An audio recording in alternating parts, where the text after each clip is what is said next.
My name is Adeline Harper. I was 34 years old when I learned that sometimes the most dangerous people in a child's life aren't strangers. Sometimes they're the people who helped raise you. Most people think everything began the day my parents put my son on a plane. They're wrong. That was only the day the secret finally became impossible to hide. The truth had started much earlier. Long before the forged paperwork, long before the shelter, long before my mother looked my son in the eyes and decided he was disposable. I was returning from a 3-day business trip when my phone rang. The number was unfamiliar. Normally, I ignored unknown calls while traveling. For some reason, I answered. That decision changed everything. A woman introduced herself as an intake coordinator from a residential youth facility. At first, I thought it was a scam. Then she said my son's name, Ethan Harper. My heart stopped. She continued speaking. His birth date, his medical information, details. Nobody outside our family should have known. I remember standing motionless near my airport gate while people rushed around me. The world became noise. The woman explained that Ethan had been dropped off 2 days earlier by someone claiming to be his legal guardian, my mother. According to the paperwork, I had voluntarily transferred custody. According to the paperwork, I could no longer care for my child. According to the paperwork, Ethan required specialized supervision. Every word was a lie. I don't remember ending the call. I don't remember collecting my luggage. I barely remember booking the next available flight home. All I remember is the crushing weight settling inside my chest. A mother's instinct telling her something terrible had happened. During the flight, I kept replaying the previous week. My parents had seemed normal, maybe a little irritated, maybe a little impatient, but nothing that suggested they were planning something criminal. I had trusted them. That realization hurt almost as much as what they had done. For 2 years I had paid them every month to help watch Ethan whenever work required travel. Not because they needed the money, because they insisted they wanted to help. Because they said family should support family. Because I believed them. Somewhere over the clouds, I began realizing something horrifying. This hadn't been spontaneous. You don't forge legal documents spontaneously. You don't buy airline tickets spontaneously. You don't convince a child to board a plane spontaneously.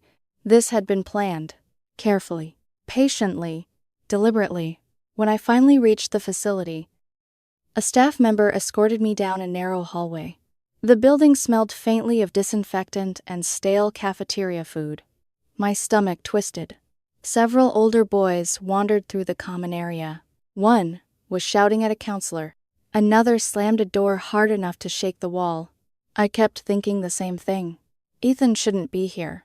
My son wasn't troubled. He wasn't dangerous. He wasn't broken. He was 8 years old. He loved dinosaurs, comic books, and blueberry pancakes. He still slept with a stuffed fox he thought nobody knew about. Yet, my parents had sent him here as if he were a problem to be removed. Then I saw him. He was sitting quietly in a plastic chair with a backpack at his feet.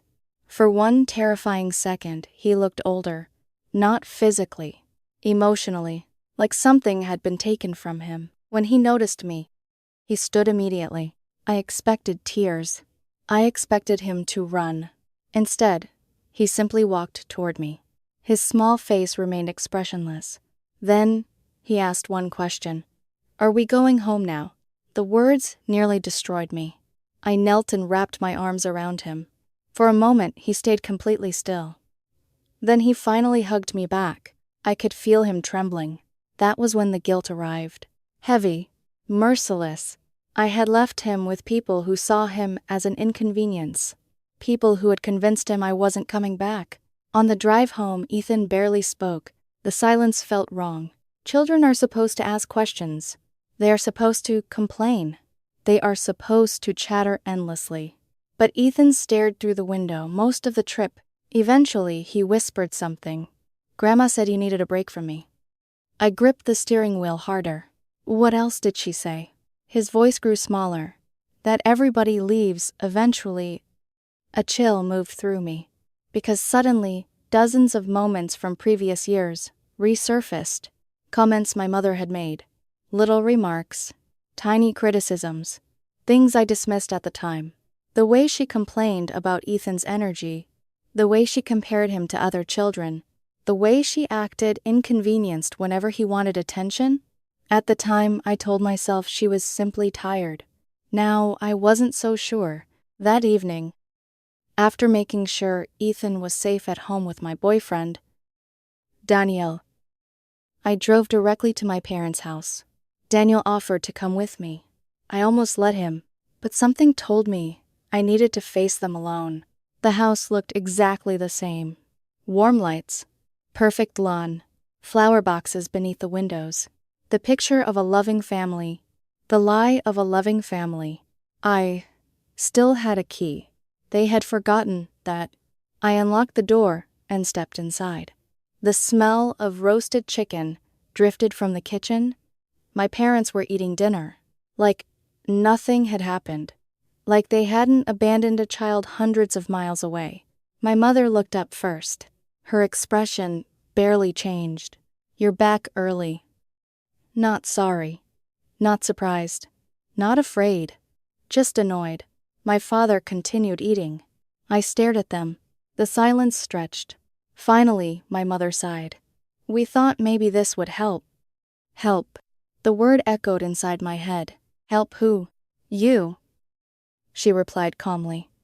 You needed to make difficult decisions. I couldn't believe what I was hearing. You put my son on a plane. He isn't your whole life. Deline. I felt something inside me snap. My father finally spoke. You've centered everything around that boy for years. That boy? Not Ethan. Not their grandson. That boy. The way they said it told me everything. I looked at both of them and realized something devastating. They weren't sorry. Not even a little. They genuinely believed they were right. My mother folded her napkin. We thought once he was gone, you'd finally focus on yourself. Gone. She said it so casually, as if she'd donated unwanted furniture, as if she hadn't destroyed an 8-year-old child's sense of safety. I stared at them for several seconds. Then I said the words that would change all of our lives. You've already forced me to make a decision. Neither of them understood. Not yet. But they would. The next morning, I sat across from an attorney who specialized in child welfare and fraud. I placed every document on his desk. The shelter records, the airline information, the forged signatures, the messages, the payment records proving my parents had been compensated for caring for Ethan. He reviewed everything carefully. For nearly an hour, he said very little. Then he leaned back, removed his glasses, and looked directly at me. Ms. Harper, he said quietly. What they did wasn't just unethical. He paused. It was criminal. For the first time, the reality became undeniable. I wasn't dealing with a family disagreement. I wasn't dealing with hurt feelings. I was dealing with a crime committed against my child, and I was about to take my own parents to court. The moment the lawsuits were filed, the family I thought I knew disappeared. Not because they were shocked, not because they felt guilty, because they immediately went to war. Within days, my mother began calling relatives. My father contacted old family friends. Stories started spreading faster than facts. According to them, I was an absent mother, a workaholic, selfish, irresponsible.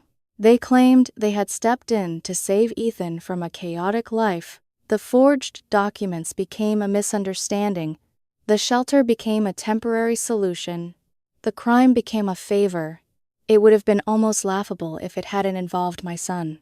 Meanwhile, Ethan was struggling. At night, he woke up screaming. Sometimes I would hear his bedroom door open, around 2 a.m. He would quietly walk into the living room and curl up beside me on the couch. One night I asked him what was wrong. He stared at the floor for several seconds.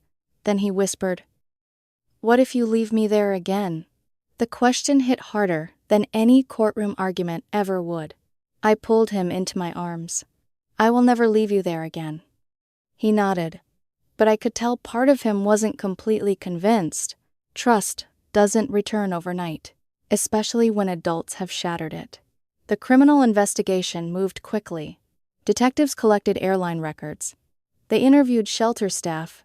They compared signatures. Every new piece of evidence pointed to the same conclusion. My parents hadn't made a mistake. They had executed a plan. 3 months later, the court date arrived. The courthouse felt colder than I expected. Not physically, emotionally. Everywhere I looked, people were staring. Some recognized the case. Others simply saw a daughter taking her own parents to court. The judgment was impossible to miss. I felt it in every glance, every whisper, every curious stare. But beside me sat Daniel, quiet, steady, the same way he'd been through everything. He squeezed my hand once before proceedings began. No speech, no dramatic promise, just silent support. Exactly what I needed. When my parents entered the courtroom, they looked more offended than worried. My mother wore a carefully chosen navy suit. My father looked irritated by the entire process. Neither of them looked remorseful. That bothered me more than anything. The defense started aggressively. Their attorney painted a picture of a struggling single mother who traveled too much, someone who supposedly left her child with aging grandparents for extended periods, someone overwhelmed by responsibility. Then they shifted toward Ethan. That was the part that made my blood boil. They suggested he had behavioral issues, that he was difficult, that my parents feared for his future, as though any of that justified putting an 8-year-old child on a plane with forged documents, as though fear somehow erased criminal behavior. Then my attorney stood, and everything began changing. First came the airport footage. The courtroom projector illuminated the screen. My mother appeared at the departure gate beside Ethan. She looked calm, organized, prepared. Not like a confused grandmother making an emergency decision, like someone executing a plan. The airline employee accepted paperwork, the forged guardianship documents. The timestamp matched perfectly. Every detail aligned. The courtroom grew noticeably quieter. Then came the shelter intake forms. My attorney displayed the signatures side by side, mine and the forged version, even to an untrained eye. The difference was obvious. The shelter director testified next.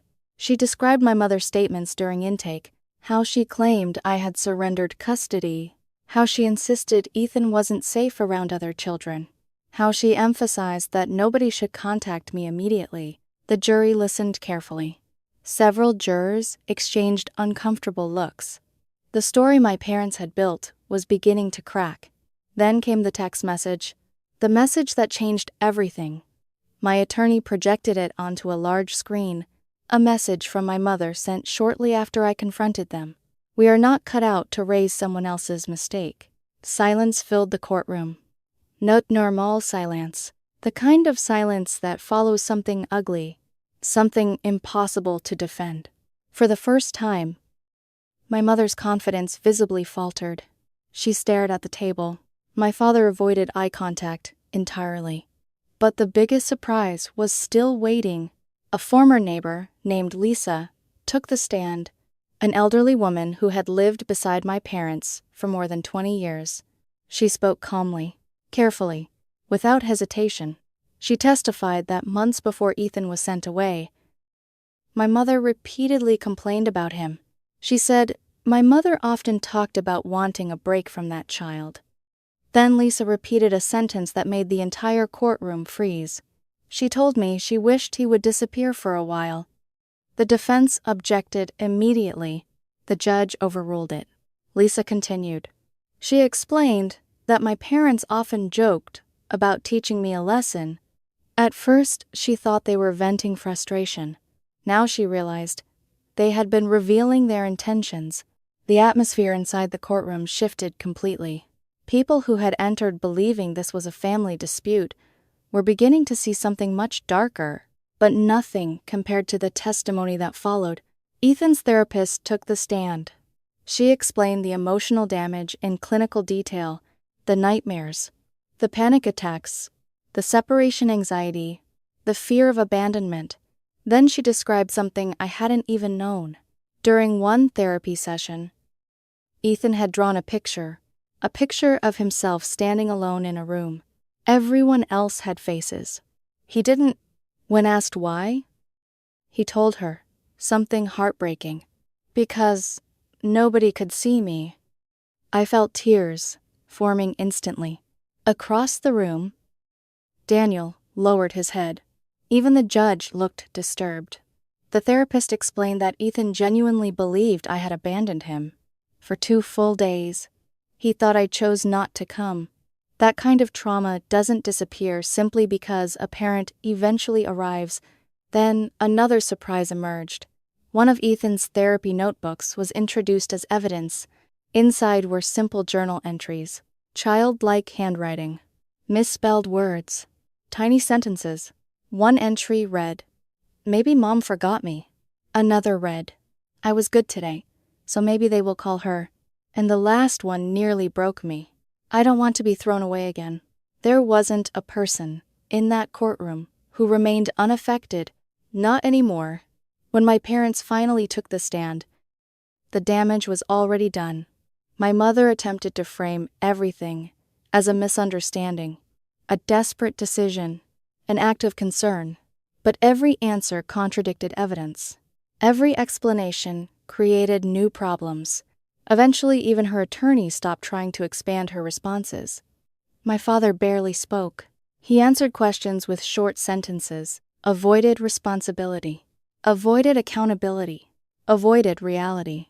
The judge noticed, everyone noticed. After closing arguments, the waiting felt endless. Hours stretched like days. Then the verdict arrived. Guilty. Document forgery. Guilty. Unlawful child endangerment. Guilty. Intentional infliction of emotional distress. Every major charge. Every count. The judge's final comments echoed through the courtroom. This child was treated as a burden, rather than a human being deserving protection. My mother stared forward in disbelief. My father looked stunned, as if consequences had never occurred to them. Compensation was awarded directly to Ethan, not to me. To him, the child they tried to erase, the child they considered expendable. For a brief moment, I thought it was over. I thought justice might finally bring peace. I was wrong, because 3 weeks later, a letter arrived, 3 pages, typed, signed by both of them. Not an apology, not even close. 3 pages of blame. According to the letter, I had destroyed the family. I had humiliated them publicly. I had manipulated Ethan. My father wrote something I will never forget. The real mistake wasn't sending him away. I stopped reading. My hands were shaking. I already knew the rest would only be worse. I carried the letter to the kitchen, tore it into pieces, dropped the fragments into the sink, and watched them burn. That should have been the end. Instead, it became the beginning of something even uglier, because soon relatives started calling. Then came messages, accusation, judgment. And for the first time, I realized my parents weren't finished trying to rewrite the truth. The calls started slowly. One aunt, then a cousin, then relatives I hadn't spoken to in years. Apparently, my parents had created an entirely new version of reality. In their version, I had abandoned Ethan. They were exhausted. Elderly grandparents forced to step in. The shelter was supposedly temporary. The forged documents were never mentioned. The plane ticket was never mentioned. The lies were never mentioned. And somehow, I was the villain. At first, I tried explaining for about a week. Then I stopped. Because I noticed something. The people calling weren't looking for truth. They were looking for comfort. Believing my parents were victims was easier than accepting that 2 grandparents had deliberately gotten rid of their grandson.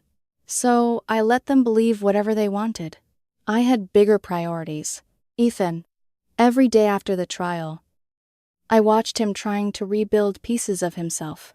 Some mornings he seemed almost normal. Other days he became quiet for hours. The smallest things could trigger memories. An airport commercial, a suitcase, even hearing someone mention grandparents. One evening I found him sitting alone on the back porch. He was staring into the yard, lost in thought. "What are you thinking about?" I asked. He hesitated, then shrugged. "I was trying to remember if Grandma ever loved me." The question hurt in a way I can't fully describe, because children naturally assume love exists, even when it doesn't.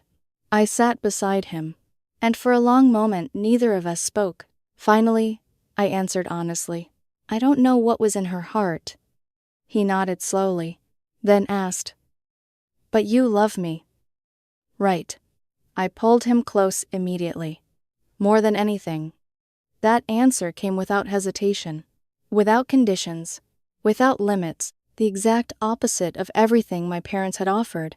A month later, I made a decision. I took unpaid leave from work, packed our belongings, and moved, not across the country, just far enough. A small coastal town where nobody recognized our names. No reporters, no gossip, no relatives showing up with opinions, just a fresh start. The first few weeks felt strange, quiet, almost unreal. For years, my life had been filled with pressure. Work, family expectations, constant attempts to keep everyone happy. Now it was just me, Ethan, Daniel, and our dog. The simplicity felt healing. Daniel became an even bigger part of our lives during that time. He never tried replacing anyone, never forced conversations, never pushed Ethan to trust him. He simply showed up, day after day, helping with homework, building model airplanes, making pancakes on Saturday mornings. Consistency. Sometimes that's the most powerful form of love. Ethan noticed. I could tell. One afternoon, while Daniel was helping him assemble a robotics kit, I overheard Ethan whisper something. "You're staying." "Right." Daniel looked surprised, then smiled gently. "I'm not going anywhere." A simple promise. Yet I watched relief wash across Ethan's face. Months passed. Therapy continued twice every week. Progress came slowly, but it came. Then, another unexpected battle appeared. My parents challenged the compensation ruling, claiming financial hardship, claiming the punishment was excessive, claiming they had simply made a mistake. A mistake. Even after everything, even after convictions, even after evidence, even after Ethan's trauma, they still called it a mistake. That was the moment I stopped hoping for accountability. Some people never accept responsibility, no matter how overwhelming the proof becomes.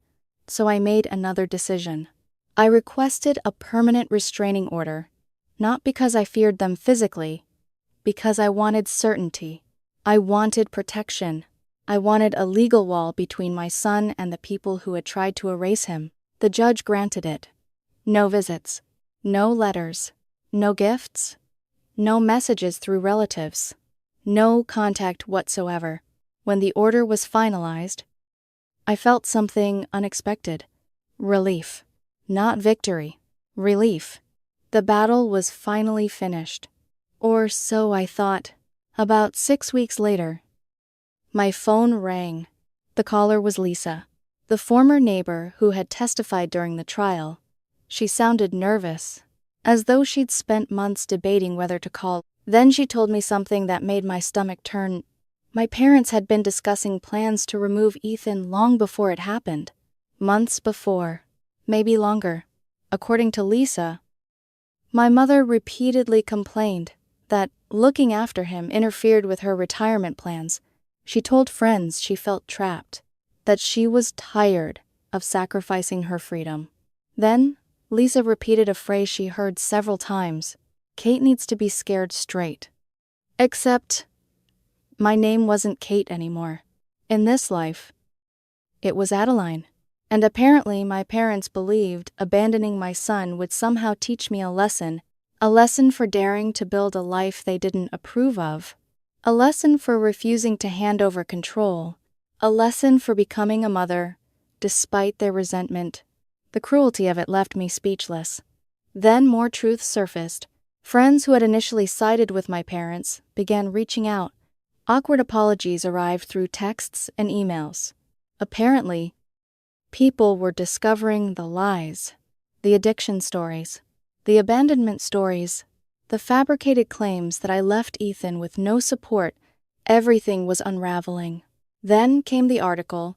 A local investigative journalist who had followed the case published a detailed report. For the first time, the full truth became public.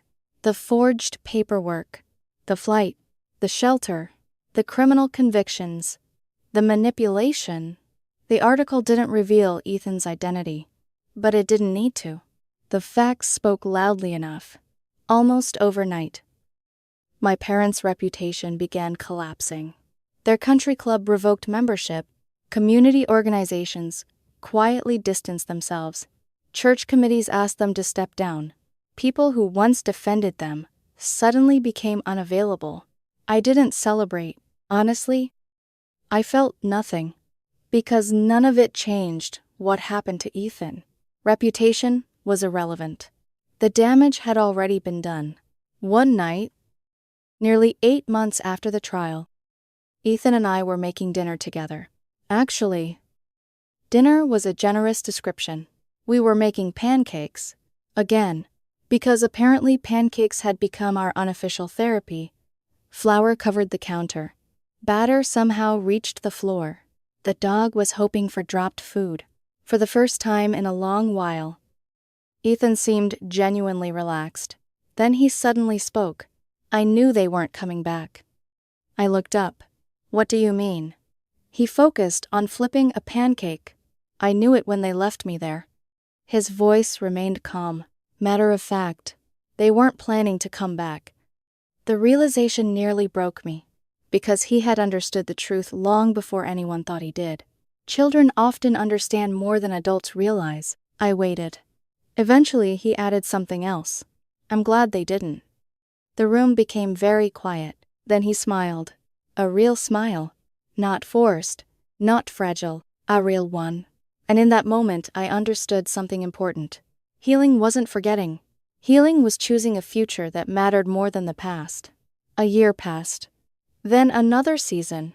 Then another. Life settled into something peaceful. Ethan joined a robotics club. His therapist reported enormous progress. The nightmares became rare. The panic attacks disappeared. He laughed more, talked more, dreamed more. One afternoon, I watched him building a complicated Lego castle in our living room. 3 stick-figure drawings sat beside him. Me, him, and our dog. No grandparents. Not anymore. Just the people who made him feel safe. Around that time, one final letter arrived. No return address. No explanation. I knew exactly who sent it. For several seconds, I stood beside the mailbox staring at the envelope. Then, I threw it directly into the trash. Unopened. Unread. Unimportant. Because I finally understood something. Closure doesn't always come from hearing what someone has to say. Sometimes closure comes from deciding you no longer need to listen. That evening, I sat beside Ethan while he finished his Lego castle. The setting sun filled the room with warm, golden light. Peaceful. Simple. Ordinary. Everything I had fought for. People often ask whether I regret taking my own parents to court, whether I wish things had ended differently. The answer is no. Because the day they put my son on that plane, they made their choice.